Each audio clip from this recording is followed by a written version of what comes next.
હિંમતનગર તાલુકાના ઇલોલ હાઈવે ઉપર આવેલ A1 માર્બલ એન્ડ ગ્રેનાઇટની કંપનીમાં વીજ કરંટ લાગતા ભરવાડ સમાજના યુવાન તેમજ એક ઘેટાનું મોત, દેવાભાઈ રાણાભાઈ ભરવાડ નામના યુવાનનું મોત થતાં પરિવારજનો કંપની પર કર્યા આક્ષેપ। કંપનીની લાપરવાહીના લીધે વીજ કરંટ ચાલુ હોવાથી ફેન્સિંગ વારમાં ઘેટું ફસાયું હતું તો યુવાન ઘેટાને બચાવવા જતા યુવાનને પણ કરંટ લાગવાથી ઘટના સ્થળે મૃત્યુ નિપજ્યું।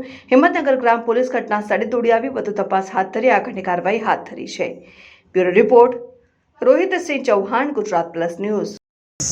નીકળેલા તો તમે જોઈ શકો સામે ગેટું એ આ તાર ફેન્સિંગમાં એને કરંટ લાગ્યો એટલે ભાઈ દેવાભાઈ ત્યાં છોડાવવા માટે ગયા એટલે એમને પણ કરંટ લાગ્યો એટલે A1 માર્બલના અહીંયા હાજર કર્મચારીઓ હતા એ દોડી અને એ લોકોએ ડીપીનું જે જમ્પર મારેલા હતા એ ઉતારી અને એ લોકો ફરાર થઈ ગયા, બરાબર।